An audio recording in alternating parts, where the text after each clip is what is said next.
Hello, what's up guys? Eman from Peso Smart PH here and welcome sa panibagong episode. Shoutout din sa mga podcast listeners. Today, discuss natin sino si Warren Buffett. I think napapansin nyo naman sa mga videos ko and sa mga episodes ng podcast, lagi nababanggit si Warren Buffett. So yeah, discuss natin siya kung bakit ko ba siya lagi in-include sa mga videos and bakit malaking influence siya sa way of investing ko, sa mga strategies ko. Okay, let's get started with the news update first. So, yung first one is big fund managers buy Philippine stocks in mega sale. Yeah, as you can see naman if follower kayo ng Philippine stock market, sobrang nag-plummet siya within the past few weeks, pero this week it's been a good week for the market kasi medyo naka-recover na siya and parang nag-close siya sa I think nasa 5.4k points, so that's very good. So yeah, big Philippine money managers are cautiously plowing back money into the nation's equities, seeing cheapened valuations as an opportunity they have been waiting for, although the market has yet to bottom out. The PSEi index climbed 10% last week, the most since 2009, and briefly entering what's defined as bull territory on Friday, when gains from 8-year low extended to 22%. The surge came as the nation unleashed monetary stimulus and fiscal spending packages of 775 billion pesos to avert a potential recession. The benchmark sank 2.6% on Monday, extending this year's slump to more than 34%, one of the worst in the world. The companies in the Philippine index now trade about 10 times earnings estimated in the next year, near the lowest level since 2009. Data compiled by Bloomberg show BDO Unibank Incorporated, the biggest local private fund manager that has $20 billion in assets, favors companies that benefit from the epidemic and those that will quickly bounce back once the economy normalizes, such as banks. So this is the mega sale we have been waiting for, said Fritz Ocampo, who manages $20 billion as chief investment officer at BDO. Long-term investors look at this as a good time to accumulate their favorite stocks. While infections will still rise, the market is now more forward-looking after steps taken by the government. While the market's recovery indicates a return of some confidence, fear remains high as the spread of the coronavirus continues and its economic toll has yet to be qualified, according to BDO and Phil Equity Fund, one of the nation's oldest mutual funds. So Ocampo said we could reach levels that technically qualify as a bull market, but it's hard to say we have already hit bottom. Business and consumer confidence haven't been restored yet, while the real economy is still struggling. Yeah, that is true. And yeah, I think sa palagi ko hindi pa rin natin na-reach yung bottom. Malalaman natin yan within the next few weeks kapag natapos na yung quarantine and makikita natin kung i-extend ba to or like matatapos na talaga. Amid the caution, Mr. Ocampo likes telecom stocks on expectation that data demand is picking up as people stay home and retailers that benefit from continued purchases of basic goods and will further gain when consumer demand recovers once the outbreak is contained. Local buyers are driving the market's rebound from its recent low as foreigners have been selling Philippine shares at the fastest pace since 1999. When Bloomberg began tracking the data, except for 2 sessions, overseas funds pulled out money every day this month, bringing this year's withdrawals to over $633 million. That is a lot of money. Those willing to overlook bad economic numbers in the short term are slowly coming in, said Wilson C., a fund manager and founder of Phil Equity Fund, which started in 1994. Mr. C favored the biggest companies in the index. Some are anticipating a V-shaped recovery when the stimulus kicks in. The drop was sharp and quick, so the bounce is bound to be the same. Okay, next one is from the same website, Business World. PSEi rebounds on China data, Trump comments. Okay. So yeah, the local shares bounced back yesterday as investors gained confidence from positive developments in China and the US. The 30-member PSEi climbed 190.07 points or 3.7% to end at 5321.23 on Tuesday. The broader all shares index likewise increased 93.46 points or 2.97% to 3237.77.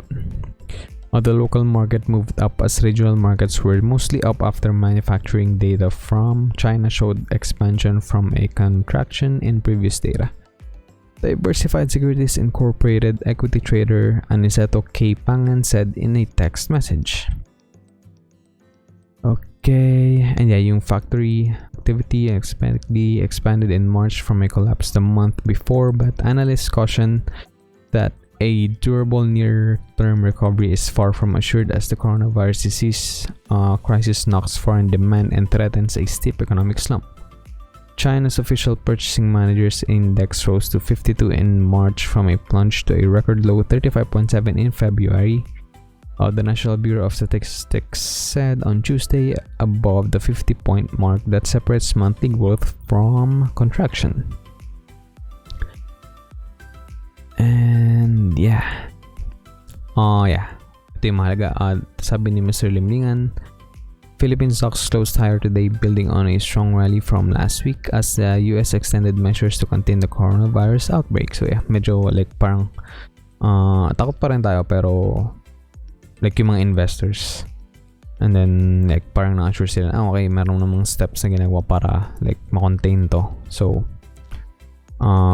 we're most likely getting back to, the normal state sooner rather than later. So sectoral indices at the local bourse all improved at Tuesday's close. Holding firms surged to 49.48 points or 5% to 5233.52. And yeah, basically lahat is nag-pick up. And yung pinakamababa is yung properties. So 0.98% lang siya in increase, but yeah, it's still a win. And then value turnover stood at 7.42 billion pesos on Tuesday with 546.31 million issues switching hands, up from Monday's 5.3 billion worth of 535.84 million issues. Advancers beat decliners 132 against 53, while 41 names ended unchanged. Net foreign selling was trimmed to 634.52 million yesterday from 887.40 million on Monday. Okay, so that is some good news sa market natin currently. But yeah, maybe magkakaroon ulit ng downtrend because of the comments ni Duterte last night. So yeah, we'll just see how it goes sa market today. Mag-open na siya in about what time na ba? Yeah, in about 2 hours 10 minutes at the time of the recording of this video. So yeah, let's see. Okay, so go back tayo sa main topic natin. Medyo na-segue tayo dun. Anyway, the topics that we'll cover about this. So yeah, si Warren Buffett yung topic natin. First is his background. Second is his family. Third is his career and education. Sasama na natin yun dun. And then 4 is yung Berkshire Hathaway, yung company niya. And 5 is of course investing. Okay, so first one is going to be his background. So his full name is Warren Edward Buffett. He was born on August 30, 1930. So he's currently 89 years old. So yan guys, sobrang haba pa nung buhay natin kung like i-compare mo, di ba, sa kanya. 1930s pa siya, dinanan yung World War II, and he's still alive today. So yeah, dyan natin madi-deploy yung patience, lalo na sa investing, and yeah, lalo na sa pag-build ng wealth, sa pagyaman. He's the second oldest. He had 2 sisters and displayed an amazing aptitude for both money and business at a very early age. At only 6 years old, Buffett purchased 6 packs of Coca-Cola from his grandfather's grocery store for 25 cents and resold each of the bottles for a nickel, pocketing a 5-cent profit. So yeah, bata pa lang siya, businessman na talaga siya. And yeah, he enjoys making money. While other children his age were playing hopscotch and jacks, Warren was making money. 5 years later, Buffett took his first step into the world of high finance. So at 11 years old, imagine guys, at 11 years old, he purchased 3 shares of City Service Preferred at $38 per share for both himself and his older sister Doris. So 11 pa lang, nag-invest siya agad sa stock market. Shortly after buying the stock, it fell to just over $27 per share. So yeah, normally of course he's frightened, but he's resilient. He held his shares until they rebounded to $40 per share. He promptly sold them, a mistake he would soon come to regret, because City Service shot up to $200 per share. So yeah, medyo nag-take siya ng L doon, even though nagkaroon siya ng $13 gain. Oh, no, that's incorrect. $2 lang pala yung nag-gain niya. Kasi nag-drop to 27 and then bumalik sa 40 pero binili niya at $38. So yeah, yung downside ng pagbenta ng stock. So yeah, that experience taught him one of the basic lessons of investing. Patience is a virtue. And yeah, kalimitan niya sinasabi, yung best holding time is forever. And yun nga, kapag hindi ka comfortable or hindi ka confident to hold that stock, that particular stock for about 10 years, then it's not worth holding for just 10 minutes, diba? Okay, move on tayo to the next one. It's his family. So his mother is Layla and his father is Howard, a stockbroker turned congressman. So naging politician yung tatay niya. He has 2 sisters and he's the middle child.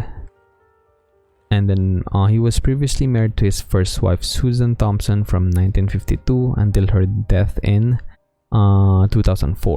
Although the couple was separated in the 70s pa. So yeah. And then he and Susan had 3 children, Susan, Howard, and Peter. So yeah, yung mga anak niya is like 60 plus na kasi he's 89. I think the eldest is 66.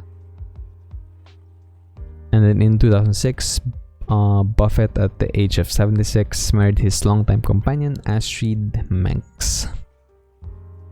Okay, so yeah, brief lang yun. Move on tayo sa kanyang career and education. So in 1947, Warren Buffett graduated from high school when he was 17 years old. It was never his intention to go to college. He had already made $5,000 delivering newspapers. This is equal to $42,610.81 in 2000.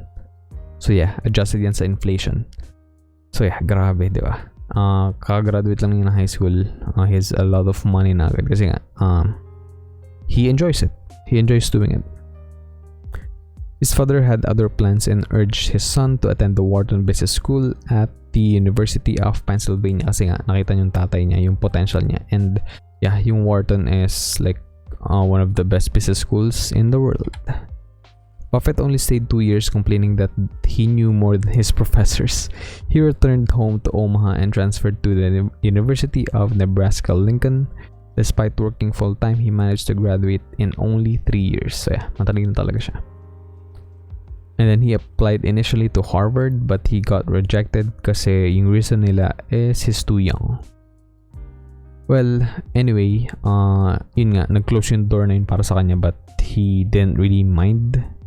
Kasi yung next step na nangyari sa kanya is like one of the best decisions na nangyari sa kanya na ginawa niya. He went to Columbia instead, where famed investors Ben Graham and David Dodd taught, an experience that would forever change his life. Magiging mentor niya si Ben Graham eventually. Yeah, Ben Graham became Warren's mentor, and his book, The Intelligent Investor, it was authored by Graham. It was dubbed by Warren as the greatest investing book ever written. So yeah, kung interested kayo mag-invest, you should definitely check that book out. Kasi if the greatest and the best investor in the world that ever lived, kung sinabi nila na yun yung best investing book ever written, then you should probably check it out. Okay, next one is Berkshire Hathaway. Ito yung business niya. Ito yung holdings company niya. So in 1956, Buffett formed the firm Buffett Partnership Limited in his hometown Omaha. Utilizing the techniques learned from Graham, he was successful in identifying undervalued companies and became a millionaire.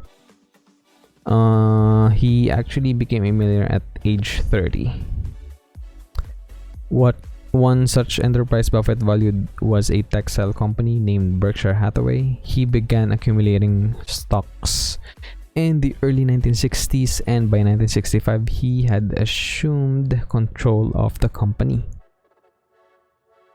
And then, despite the success of Buffett Partnership, its founder dissolved the firm in 1969 to focus on the development of Berkshire Hathaway.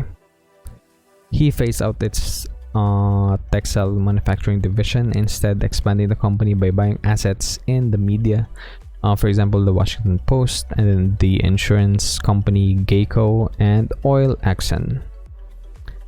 Immensely successful, the Oracle of Omaha even managed to spin seemingly poor investments into gold, most notably with his purchase of scandal-plagued Salomon Brothers in 1987. And then, following Berkshire Hathaway's significant investment in Coca-Cola, Buffett became director of the company from 1989 until 2006. He has also served as director of Citigroup Global Markets Holdings, Graham Holdings Company, and the Gillette Company.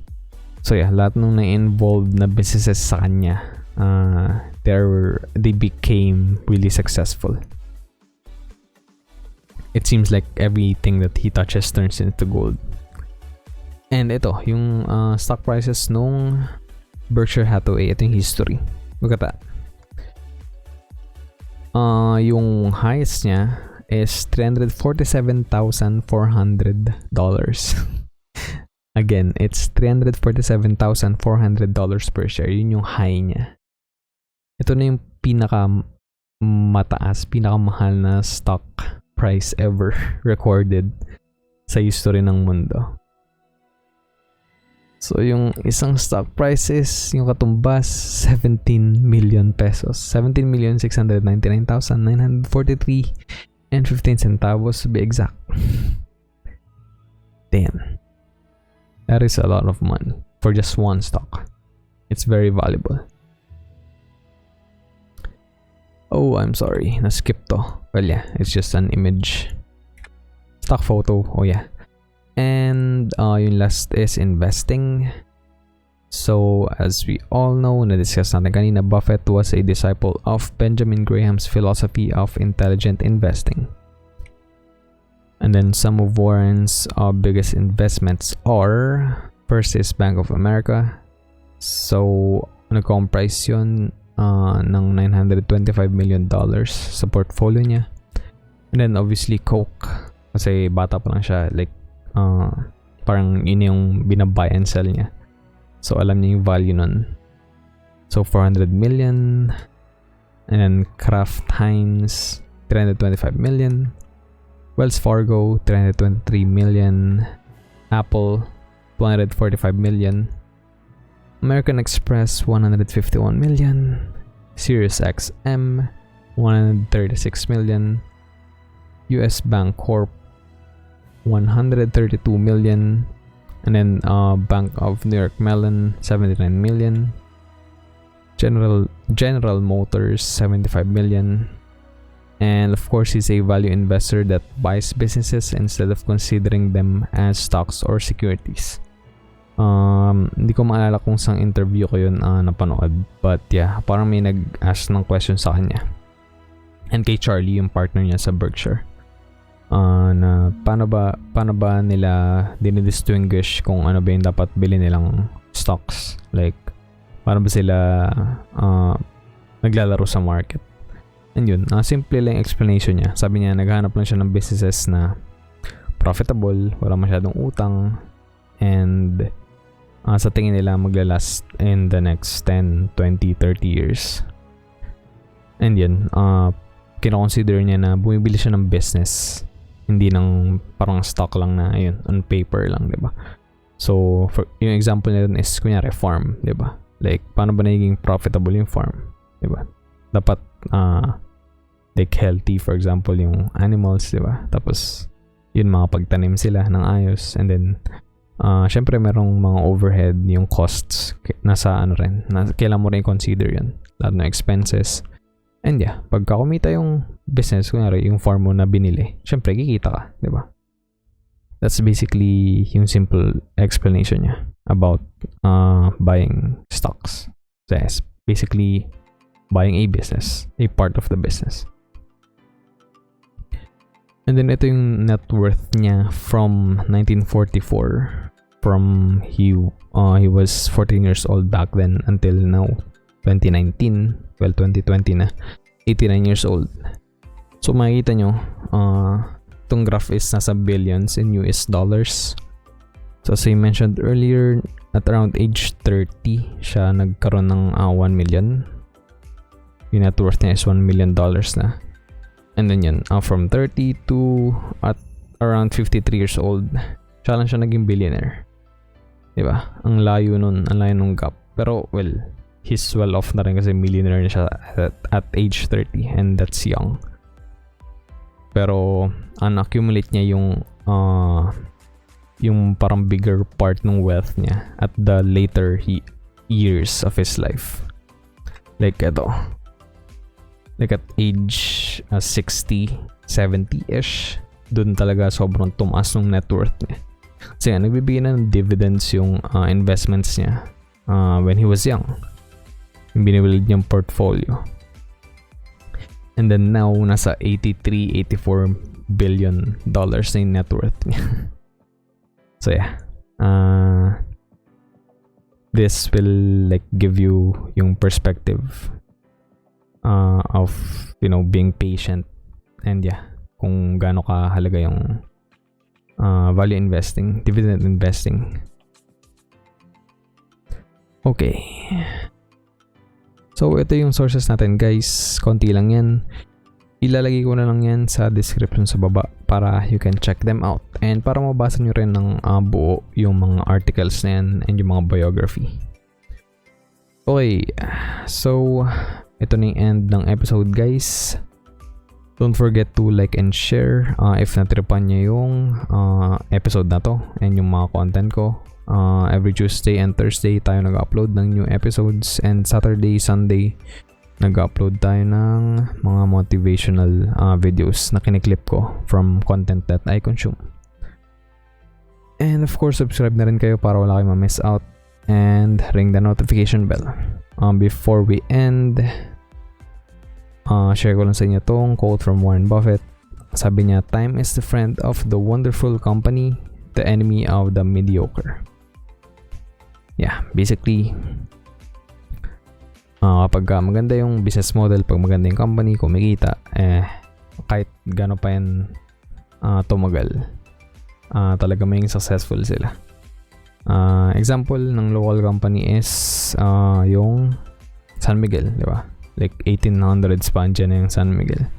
So more than 100 years na silang nag-ooperate, and they're still one of the most valuable and one of the most successful businesses companies here in the Philippines. Okay. And yeah, naka-quarantine pa rin tayo. Hope you guys are safe and healthy. Stay indoors lang unless kailangan nyo lumabas for a food run, grocery run. And yeah, thanks again for watching and listening. Always remember, be Peso smart.